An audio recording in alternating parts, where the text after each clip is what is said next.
अगर मैं आपसे पूछूं कि क्या आपने जीवन में प्रेम किया है, तो आपका उत्तर होगा हाँ। पर क्या आप सच में जानते हैं कि आपने प्रेम किया है या कि केवल आपके भीतर आसक्ति जन्मी थी? अटैचमेंट। प्रेम फूल है और आसक्ति कीचड़ है। प्रेम कमल है और आसक्ति कीचड़ है। हम दोनों को एक ही अर्थ में लेते हैं, आसक्ति को भी और प्रेम को भी। दरअसल हम जिससे भी प्रेम करते हैं उससे तुरंत आसक्त हो जाते हैं, अटैच हो जाते हैं। इसलिए वो व्यक्ति हमारे सुख का कारण भी होता है और दुख का कारण भी होता है, और हम भी उसके सुख के कारण भी होते हैं और दुख के कारण भी होते हैं। कहीं ना कहीं वो व्यक्ति हमारा मालिक हो जाता है और हम उसके गुलाम हो जाते हैं, क्योंकि वो जैसा चाहे हमसे करवा ले।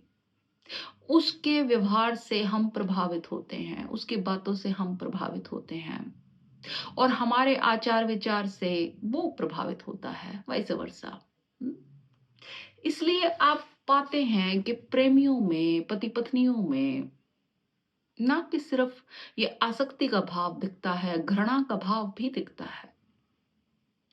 ये घृणा का भाव इसी डिपेंडेंस के कारण है, इसी मोह के कारण है, क्योंकि वो व्यक्ति अपनी स्वतंत्रता खो देता है और एक दूसरे व्यक्ति पर निर्भर हो जाता है।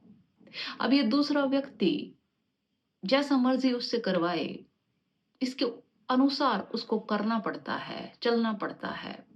नाम हो जाता है प्रेम का, पर ये प्रेम नहीं है। प्रेम कभी आपको परतंत्र नहीं बनाता, प्रेम स्वतंत्र बनाता है। हम्म? प्रेम दो व्यक्तियों के बीच में परतंत्रता की घटना नहीं है, गुलामी की घटना नहीं है, बल्कि दो व्यक्तियों के बीच में स्वतंत्रता की घटना है। उस स्वतंत्रता से एक आनंद उत्पन्न होता है। समझ रहे हैं आप मेरी बात? लेकिन हम ऐसा नहीं समझते। जिस किसी भी व्यक्ति से हम प्रेम करते हैं या यदि कोई हमसे प्रेम करता है, तो हम तुरंत उसके गुलाम हो जाते हैं या उसको अपना गुलाम बनाने की कोशिश करते हैं। पति चाहता है पत्नी सब कुछ वैसे ही करे जैसे वो चाहता है, ऐसे कपड़े पहने, उठे बैठे, बाहर आए जाए, नौकरी करे ना करे, सब कुछ उसके हिसाब से करे। पत्नी भी यही चाहती है कि पति 24 घंटे उसी के बारे में सोचता रहे, उसी के राग अलापता रहे, कहीं इधर उधर नजर ना जाए। दोनों एक दूसरे के फोन चेक करने में लगे रहते हैं। लेकिन एक प्रश्न है, अगर इतना प्रेम है तो फिर इतना भय क्यों? इतना भय किस लिए? ये भय इसी आसक्ति के कारण है, इसी अटैचमेंट के कारण है। प्रेम से भय उत्पन्न नहीं होता, प्रेम से तो भय गिर जाता है, लेकिन ये आसक्ति लेके आती है इस भय को। हम्म? दोनों जन एक दूसरे को डोमिनेट करने की कोशिश करते हैं, वो उससे ऊपर, वो उससे ऊपर। तो प्रेम व्रेम तो कहीं छू मंतर हो जाता है, और इस डोमिनेशन के चक्कर में एक घृणा का गहरा भाव उत्पन्न होता है। होगा ही। इसमें पति पत्नी नहीं, कोई भी XYZ व्यक्ति जिसको भी आप डोमिनेट करने की कोशिश करेंगे, उसकी स्वतंत्रता को छीनने की कोशिश करेंगे और उसे नाम दे देंगे प्रेम का, सुरक्षा का। हम्म? ऐसा नहीं चलेगा। दूसरे व्यक्ति की समझ में आ जाएगा और आपके भी समझ में आ जाता है, पर फिर भी आप उसे प्रेम का नाम देते हैं। पर प्रेम के साथ साथ फिर घृणा पनपने लगती है, और असल मामले में तो ये प्रेम है ही नहीं। प्रेम बिल्कुल उच्च कोटि की स्वतंत्रता प्रदान करता है व्यक्ति को, उच्च कोटि की। हम्म? आपने देखा कभी कि जब दो व्यक्ति प्रेम में होते हैं तो उन्हें ये बातें शुरू में बड़ी अच्छी लगती हैं कि इसने मुझे कहा इस रंग के कपड़े पहनना, ऐसे कपड़े पहनना, वहां मत जाना, देखो कितना केयरिंग है, प्रोटेक्टिव है, पॉजेसिव है। पर विवाह के बाद जब वही व्यक्ति ये सब बातें करता है तो पसंद नहीं आती ये सब बातें। तब घुटन महसूस होती है, सफोकेशन होती है। ऐसा ही पतियों के साथ भी होता है। शुरू शुरू में बड़ा अच्छा लगता है कि कितना ख्याल है इस व्यक्ति को मेरा, लेकिन बाद में वो सब ख्याल व्याल छूमंतर हो जाता है। फिर एक घुटन, एक दबाव महसूस होता है।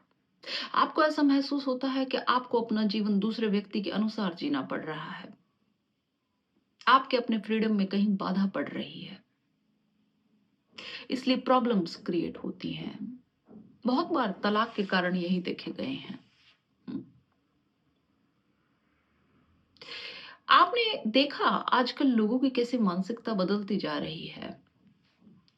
आजकल लोग प्रेम के चक्कर में पड़ना ही नहीं चाहते, क्योंकि उन्हें पता है जहां प्रेम आता है वहां झंझट शुरू हो जाता है। हम्म, वहीं झंझट शुरू हो जाता है।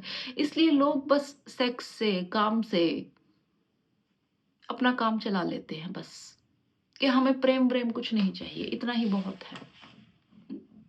ये पश्चिमी प्रवृत्ति है, पर आजकल भारत में भी लोगों की मानसिकता ऐसी ही होती जा रही है कि प्रेम से दूर रहो, क्योंकि इसमें 100 तरीके के झंझट है।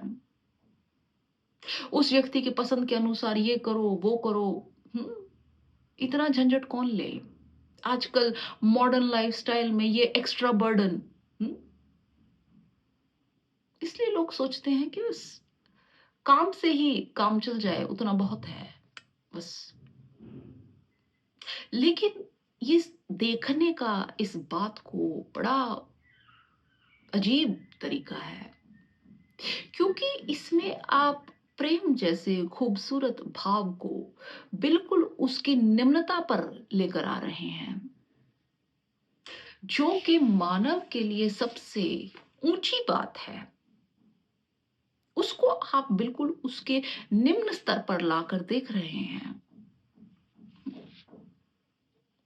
बिल्कुल उल्टा भी हो सकता है कि आप प्रेम को उसकी संपूर्णता में जाने और अपनाएं, तो प्रेम के आपके लिए अर्थ ही बदल जाएंगे। समझ रहे हैं आप मेरी बात? अभी आपके लिए प्रेम के जो अर्थ हैं वो ऐसे हैं दुखपूर्ण, क्योंकि आप प्रेम नहीं कर रहे हैं, आप आसक्ति कर रहे हैं, इसलिए वो दुख लाता है। लेकिन प्रेम का सही अर्थ जब आप समझ जाएंगे, तो प्रेम केवल आपके जीवन में आनंद की वर्षा करेगा, दुख वुख नहीं लाएगा।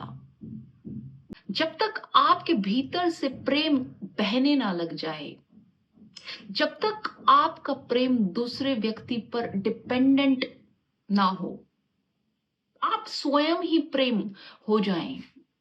आप किसी से प्रेम करते हैं इसलिए नहीं क्योंकि वो व्यक्ति सुंदर है, कि इंटेलिजेंट है, कि धनी है, कि उसका व्यवहार ऐसा है, कि वो कहीं रहता है।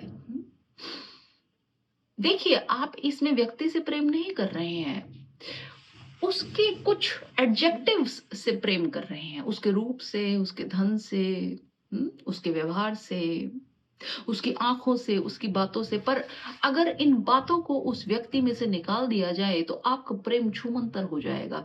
और यही कारण होता है अक्सर जिन एडजेक्टिव्स को हम उस व्यक्ति से जोड़कर प्रेम करते हैं, वो एडजेक्टिव्स कहीं चले जाते हैं, या फिर समय के साथ साथ उनका आकर्षण खत्म हो जाता है, इसलिए व्यक्तियों के जीवन में प्रेम भी समाप्त हो जाता है। लेकिन आपने इन फर्स्ट प्लेस उस व्यक्ति से प्रेम किया ही नहीं था, आपने उन एडजेक्टिव्स से प्रेम किया था, उन आभूषणों से प्रेम किया था। प्रेम आप कैसे कर सकते हैं? आपको तो प्रेम का अर्थ ही नहीं पता। प्रेम करने के लिए आपको स्वयं प्रेम होना पड़ेगा। जब आपका भाव ऐसा हो जाए कि प्रेम आपसे बहने लग जाए, इससे फर्क नहीं पड़ता कि सामने वाला पात्र है कि नहीं है, कोई है भी कि नहीं है, इससे भी फर्क नहीं पड़ता। वो बस आपका स्वभाव बन जाए, तब आप सच में प्रेम करते हैं।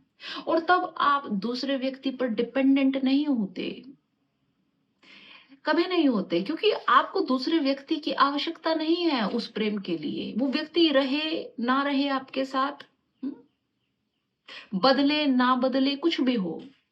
आप में वो प्रेम पहले भी था और बाद में भी होगा और हमेशा रहेगा। ये प्रेम की उच्चतम अवस्था है। लेकिन जब हम प्रेम को केवल सेक्स के साथ जोड़ देते हैं कि केवल इतना भर हो जाए, तो वो बिल्कुल प्रेम को नीचे गिरा देना है, पाश्विक अवस्था है।